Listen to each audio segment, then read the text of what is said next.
Hello दोस्तों, मैं आदित्य आप सभी को स्वागत करता हूं आपका अपना चैनल दक्षिणा क्लासेस पे। और आज इस वीडियो में हम पर्टिकुलर क्या पढ़ने वाले हैं, मेटल्स और नॉन मेटल्स के बारे में। तो जैसे कि केमिस्ट्री का यह सीरीज को हम आगे बढ़ाते हैं और केमिकल इक्वेशन एंड रिएक्शन को पढ़ें। यदि आप मेरा वो सब वीडियो नहीं देखे हैं तो प्लेलिस्ट में वो सब सारे वीडियो पड़ा हुआ है, आप देख सकते हैं। उसके बाद हम लोग नेक्स्ट चैप्टर एसिड बेस को पढ़ें और उसके बाद आ जाता है मेटल्स एंड नॉन मेटल्स। तो हेडिंग देते हैं मेटल एंड नॉन मेटल। सबसे पहले हम लोग समझते हैं कि मेटल्स कहते किसको हैं। तो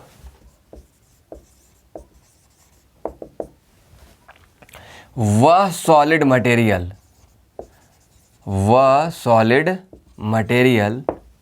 जिसके पास क्या होता है, लस्ट्रस होता है। जिसके पास क्या होता है, लस्ट्रस होता है। और क्या होता है उसके बाद, यह क्या पिटने पर हुआ साउंड प्रोड्यूस करता है। और क्या करेगा, हीट को कंडक्ट करेगा। और क्या करेगा, इलेक्ट्रिसिटी को कंडक्ट करेगा।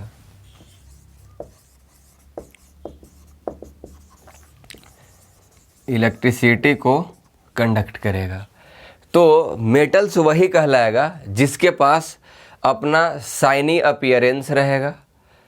और क्या रहेगा, मेलिएबिलिटी रहेगा। क्या रहेगा, डक्टाइल रहेगा। तो वह सभी को हम लोग क्या कहते हैं, मेटल्स कहते हैं। बेसिकली हम समझेंगे, मेटल्स का डिफिनीशन तो एकदम नॉर्मल है, उसमें कोई दिक्कत नहीं है। जैसे इसका और क्या करेगा कि यह इलेक्ट्रॉन को क्या करता है, लूज करता है। यह इलेक्ट्रॉन को लूज करेगा। और लास्ट ऑर्बिट में सेल की संख्या 1, 2, 3 रह सकती है। यदि हम कुछ एक्सेप्शन के बारे में बात करें जहाँ से क्वेश्चन पूछा जाता है पर्टिकुलरली, और वही इम्पॉर्टेंट भी है जहाँ से जो क्वेश्चन पूछा जाता है। जैसे हम सबसे पहले बात करते हैं कि लेड का, जो कि एक मेटल है। लेड एक क्या है, मेटल है, लेकिन वह क्या है, नॉन लस्ट्रस है। दूसरा हम बात करते हैं सोडियम। मेटल्स जनरली क्या होती है, हार्ड होती है। लेकिन सोडियम क्या है, रूम टेम्परेचर पे क्या होता है, सॉफ्ट होता है। जैसे सोडियम का हम बात करें तो सोडियम का लैटिन नेम क्या होता है, नाइट्रियम। सोडियम का लैटिन नेम क्या है, नाइट्रियम है। और रूम टेम्परेचर पे सोडियम क्या होता है, सॉफ्ट होता है। जैसे हम नेक्स्ट बात करें सल्फर का, सल्फर रूम टेम्परेचर पे हार्ड होता है। ठीक है, हम नेक्स्ट बात करेंगे रूम टेम्परेचर को जनरली कितना लिया जाता है। तो रूम टेम्परेचर को एज्यूम किया जाता है 20 डिग्री से 22 डिग्री। और फ़ारेनहाइट में लगभग कितना, तो 68-67 डिग्री लगभग ये आ जाएगा। इतना डिग्री फ़ारेनहाइट में एज्यूम करके रखा जाता है। जैसे हम बात कर रहे हैं, उसके बाद क्या हो गया, हीट कंडक्टिविटी, यानी सबसे ज़्यादा हीट कंडक्ट कौन करता है, रूम टेम्परेचर पे। यानी हीट कंडक्टिविटी सबसे ज़्यादा किसका है, तो वह है कॉपर का। और यहीं से एग्ज़ाम में क्वेश्चन बनते हैं, हीट कंडक्टिविटी सबसे ज़्यादा किसका है, तो कॉपर का है।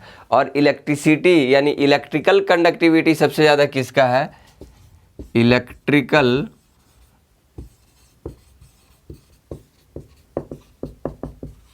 कंडक्टिविटी सबसे ज़्यादा किसका है, तो वह है सिल्वर का। हीट कंडक्टिविटी सबसे ज़्यादा किसका है, कॉपर का। मेटल में, यदि नॉन मेटल में बात करें तो यह हो जाता है डायमंड का। यह किसका हो जाता है? डायमंड का। फिर से हीट कंडक्टिविटी कॉपर का है, किस में? मेटल में। लेकिन हम बात करते हैं नॉन मेटल में, तो यह क्या हो जाता है? डायमंड का कंडक्टिविटी सबसे ज़्यादा है। इलेक्ट्रिकल कंडक्टिविटी सबसे ज़्यादा किसका है? तो इलेक्ट्रिकल कंडक्टिविटी सबसे ज़्यादा है सिल्वर का। अच्छा, मेटालिक लस्टरस, मेटालिक लस्टरस सबसे ज़्यादा किस में है? तो ऑप्शन के अनुसार सबसे ज़्यादा होता है रोडियम में। यदि रोडियम ऑप्शन में नहीं दिया हुआ है तो यह हो जाएगा किस में? तो सिल्वर में, नहीं तो फिर गोल्ड में। सिल्वर नहीं तो फिर गोल्ड में, और नहीं तो फिर प्लैटिनम में। यहाँ से हम फिर से इस चीज़ को रिपीट करते हैं। यहाँ लेड क्या है? मेटल होते हुए भी नॉन लस्टरस है, और सबसे ज़्यादा लस्टरस किस में है? तो रोडियम में, और रोडियम ऑप्शन में नहीं दिया हुआ तो ये हो जाएगा सिल्वर, गोल्ड और प्लैटिनम में। उसके बाद सोडियम रूम टेम्परेचर पे क्या है? तो रूम टेम्परेचर हम लोग 20 से 22 डिग्री सेंटीग्रेड लेते हैं और सॉफ्ट रहता है। आसानी से हम उसको क्या कर सकते हैं? नाइफ से भी कट कर सकते हैं। और हम बात करते हैं सल्फर क्या है? रूम टेम्परेचर पे हार्ड है। यदि हम बात करते हैं डक्टिलिटी का, डक्टाइल सबसे ज़्यादा किसका है? तो डक्टाइल है गोल्ड का, और गोल्ड का लैटिन नेम है ऑरम। कहा जाता है कि 1 ग्राम गोल्ड से करीब करीब 2 किलोमीटर लंबा आप वायर ड्रॉ कर सकते हैं। यहाँ से कुछ एक्सेप्शंस और भी हैं, इसको हम क्या करते हैं? मिटाते हैं। जो आपको ज़रूरत लगे आप उसे नोट कर सकते हैं।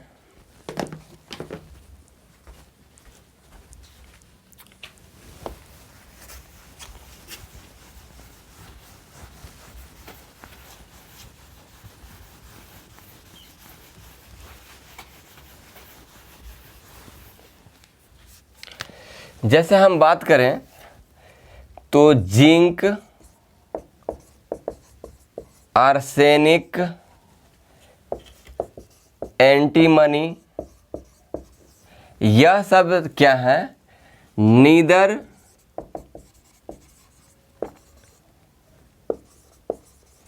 मेटालिक है नॉर लस्टरस है। तो यहाँ से मेटल्स के बारे में लगभग जितने भी एक्सेप्शन क्वेश्चन बनते हैं जो एग्ज़ाम में आपके पूछे जाते हैं उसको हम कवर करते हैं। अब मेटल्स के बाद हमको क्या पढ़ना है? नॉन मेटल को। तो नॉन मेटल के बारे में सबसे पहले डिफिनीशन को देखेंगे, और उसके बाद देखेंगे कि उसमें क्या क्या एक्सेप्शंस है जो एग्ज़ाम में क्वेश्चन बनेगा।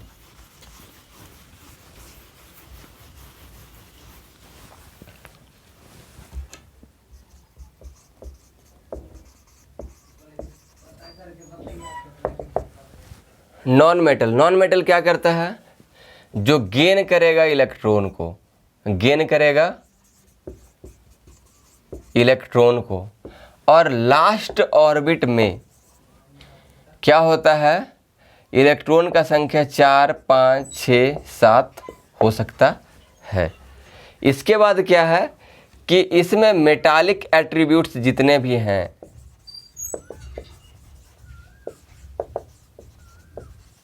वह नहीं रहेंगे, यानी इसमें लस्टरस नहीं रहेगा।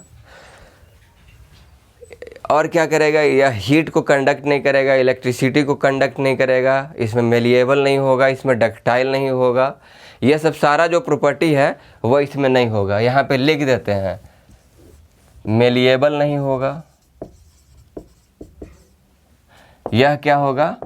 डक्टाइल नहीं होगा, हीट को कंडक्ट नहीं करेगा, इलेक्ट्रिसिटी को कंडक्ट नहीं करेगा।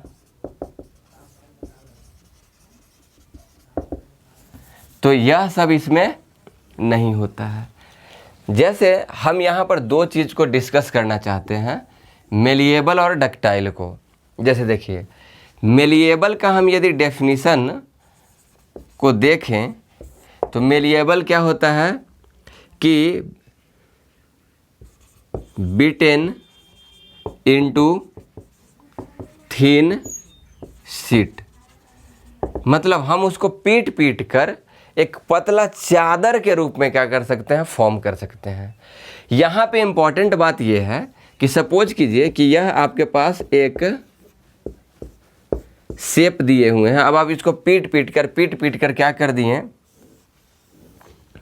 एक पतला चादर के रूप में क्या कर दिए हैं, ड्रॉ कर दिए हैं। तो यहाँ पर हम पीटने का मतलब क्या है कि हम इसमें कौन सा फोर्स लगा रहे हैं, तो चूंकि हम इसको क्या कर रहे हैं, कंप्रेस कर रहे हैं, हम इसको क्या कर रहे हैं, कंप्रेस कर रहे हैं। तो जब हम इसको कंप्रेस कर रहे हैं तो मेलिएबल के लिए इंपॉर्टेंट क्या है, तो कंप्रेसिव फोर्स। मेलिएबल के लिए इंपॉर्टेंट क्या है, कंप्रेसिव फोर्स। यानी मेलिएबल किस वजह से होता है, तो कंप्रेसिव फोर्स की वजह से। और कंप्रेसिव फोर्स की वजह से दो चीज़ और हो रहा है। क्या हो रहा है कि इसका क्रॉस सेक्शनल एरिया कुछ ये था, क्रॉस सेक्शनल एरिया कुछ ये था। तो यह इसका ये जो विड्थ है, जो हाइट यहाँ पे दिया हुआ है, यह हाइट क्या हो जा रहा है, कम हो जा रहा है, और यह लेंथ क्या हो जा रहा है, बढ़ जा रहा है। देखिए यह हाइट पहले ये था और लेंथ ये है, तो अब हाइट इसका क्या हो गया, कम हो गया, और लेंथ इसका क्या हो गया, बढ़ गया। यानी हाइट डिक्रीज और लेंथ इंक्रीज। यहाँ पर तो मेलिएबिलिटी के बारे में पढ़ें। नेक्स्ट मेरा है डक्टिलिटी।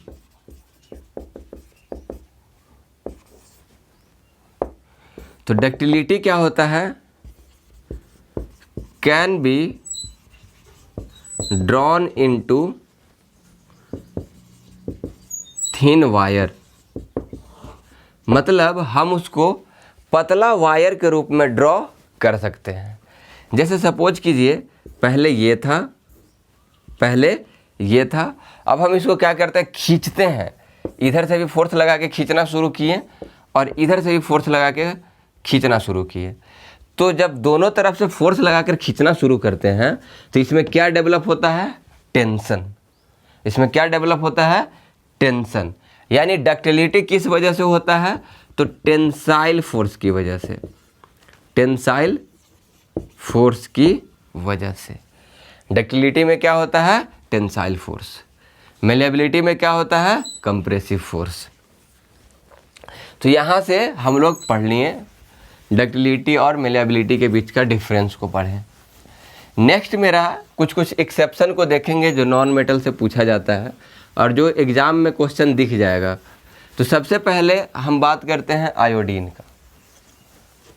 जैसे हम लोग जानते हैं कि मेटल्स लस्टरस होते हैं और नॉन मेटल क्या होते हैं, नॉन लस्टरस होते हैं। लेकिन आयोडीन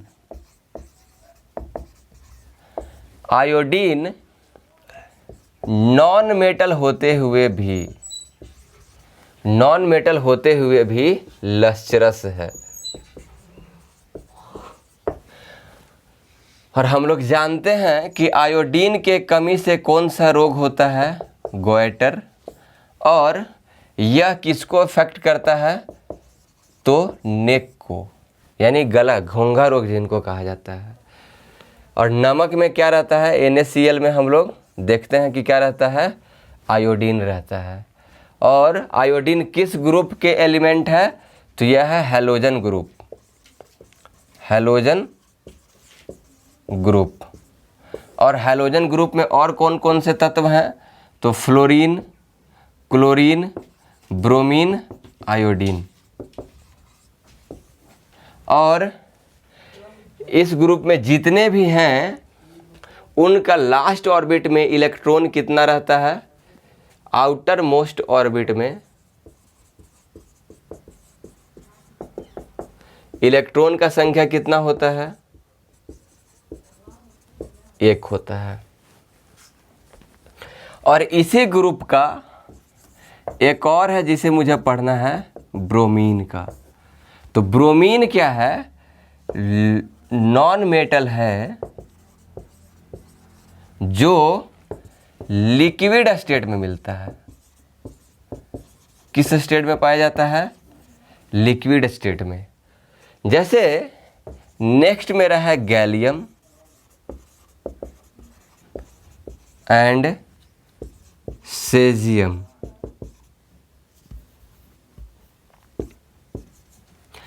इनका मेल्टिंग पॉइंट लगभग रूम टेम्परेचर होता है। इनका मेल्टिंग पॉइंट लगभग क्या होता है? रूम टेम्परेचर होता है, यानी बहुत कम होता है। जैसे हम बात करें कार्बन का, तो कार्बन का अलग अलग रूप अपरूप होता है जिनको एलोट्रोप कहते हैं, और कार्बन का वैलेंसी कितना है? 4 है। जैसे कार्बन का यदि एलोट्रोप के बारे में बात करें तो पहला है ग्रेफाइट, दूसरा है मेरा डायमंड, और तीसरा है बक मिनिस्टर फ्लोरेंस। यह कार्बन नेक्स्ट मेरा चैप्टर ही रहने वाला है। ग्रेफाइट का इस्तेमाल करते हैं पेंसिल में। पूछा जाता है कि पेंसिल में हम लोग क्या इस्तेमाल करते हैं, तो ग्रेफाइट। डायमंड जो है हीट को कंडक्ट करता है, हीट को कंडक्ट करेगा, लेकिन इलेक्ट्रिसिटी को कंडक्ट नहीं करता है। इलेक्ट्रिसिटी को कंडक्ट नहीं करता है। और सबसे नेचुरली हार्डेस्ट मटेरियल कौन है?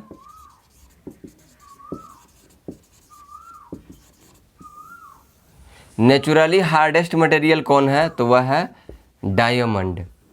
नेचुरली हार्डेस्ट मटेरियल कौन है? डायमंड। और सेकेंड हार्डेस्ट मटेरियल कौन है? तो वह है CBN, क्यूबिक बोरोन नाइट्राइड। तो यहाँ से मेटल्स और नॉन मेटल्स का जो फिजिकल प्रॉपर्टी था उसको हम क्या करते हैं? कवर करते हैं। और यदि एग्ज़ाम में आएगा कि मेटल और नॉन मेटल के बीच में डिफ्रेंशिएट कीजिए, तो आपको कॉलम बना के डिफ्रेंशिएट करना है, और क्या करना है? प्रत्येक का एक्सेप्शन को भी लिखते जाना है, जिससे नंबर आने का चांसेस और अच्छे रहेंगे। तो इस वीडियो में बस हम इतना ही रखते हैं। नेक्स्ट हम लाएंगे केमिकल प्रॉपर्टी। तब तक के लिए पढ़ते रहिए। Thank you.